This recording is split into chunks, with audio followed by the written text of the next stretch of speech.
Hey guys, Luke here, and welcome back to episode 10 of my Liverpool Career Mode series. This episode going to be going straight from where we were last time, and the transfer window had just opened up. It hadn't exactly just opened up, but it did open up midway through the last episode. The last game we played was an FA Cup game, which we got knocked out by Southampton, and we're looking to avenge that defeat in a Capital One Cup. One cup run's over. Hopefully we can keep another one alive, but we're up against Arsenal, and we're sort of getting towards the main games of this Capital One Cup. I think this might be the quarterfinals or something like that. They had the tree up a bit earlier, so if you want to see exactly what it is, you can go back and have a look. But definitely want to try and win as many trophies as we can, because it doesn't look like the actual league title is going to be achievable, because Chelsea are just so dominant this year. I think second place is achievable, as Aaron Ramsey just belts that one home. It was, at that stage, it was kind of one of those goals where I'm like, what can I do? Also, I should point out some of the transfers that have actually sort of going down at this stage. So we got Colo Toure possibly leaving. Mignolet, we've had a big offer for him. As you can see, Daniel Sturridge, we brought Daniel Sturridge on. We had Ricky Lambert, who has been in good form, but at the same time, I feel it's probably a bad move considering Arsenal's defenders with like Mertesacker and that they're quite tall. The best way to defeat them is probably just through pace. You see, with Sturridge put a ball through to Coutinho, he's going to fake shot in, and he's going to take a shot, and it's going to go in. And I think it actually ended up being an own goal rather than a goal for Coutinho. But what can you do? So this stage, once we brought on Sturridge and stuff, we were chasing it, and then once we got the equaliser, I was sort of like, well, why change things up? We've been dominating since that happened.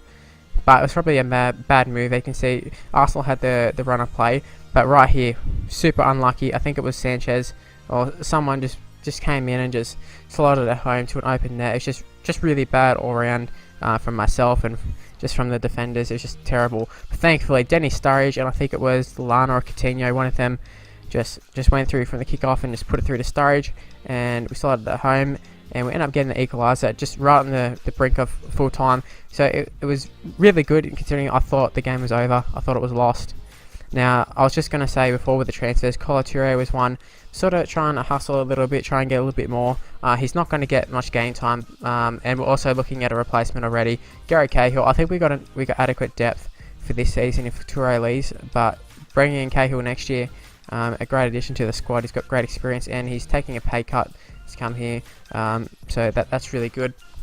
Also, other people leaving, like I said, Mignolet, we've got an offer for him at this stage. He's still at the club, so he's going to be playing, and I'm not too fussed whether we keep him or sell him. He's been really good for us, but obviously form in real life has just made me sort of think, go off him a little bit.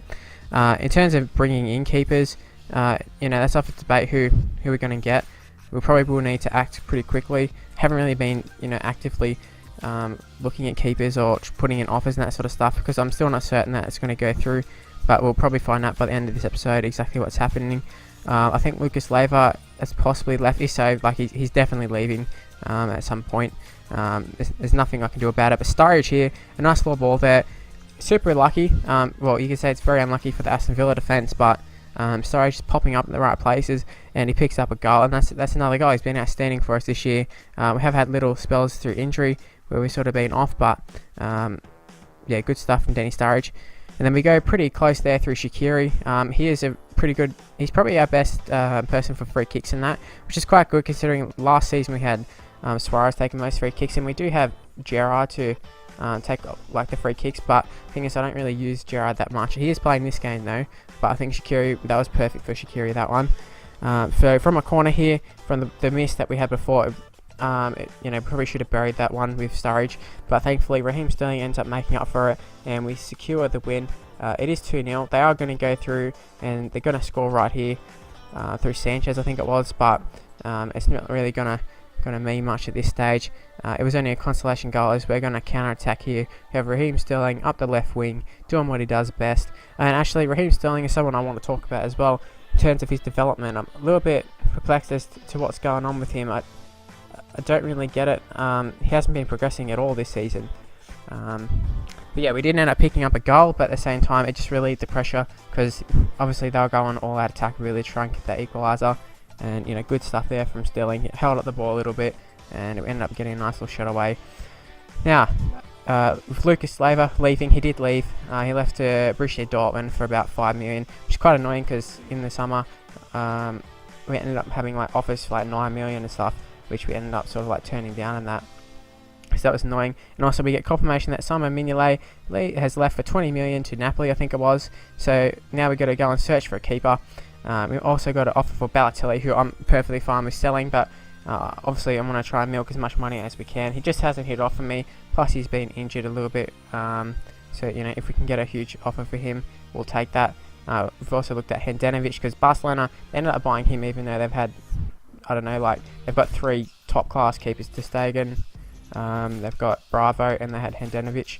But also I should mention, like before I started saying it, but we ended up bringing in Kabay. We had an offer in the last episode right at the end, just offering a contract, 6.5 million for Kabay. I think that's a bargain. Now he's not going to be a first choice for me, but you know, that's a really good backup player. I'm not sure why he was sort of looking at going to play backup for us, but you know, he did. Now with Mignolet leaving and not having a replacement straight away, we've had to play Brad Jones. Now I've played Brad Jones a few times this season, and he's been pretty adequate. He's done the job. He's had some pretty good saves, but that first goal, that I was perplexed as to what happened there. He sort of dove at the ground for a header. Really, I think it was just you know, FIFA being FIFA, stuffing up. They had a disallowed goal. He saw it there. I think that was Sturridge right there. Really should have done a lot better. Should have controlled it a bit more.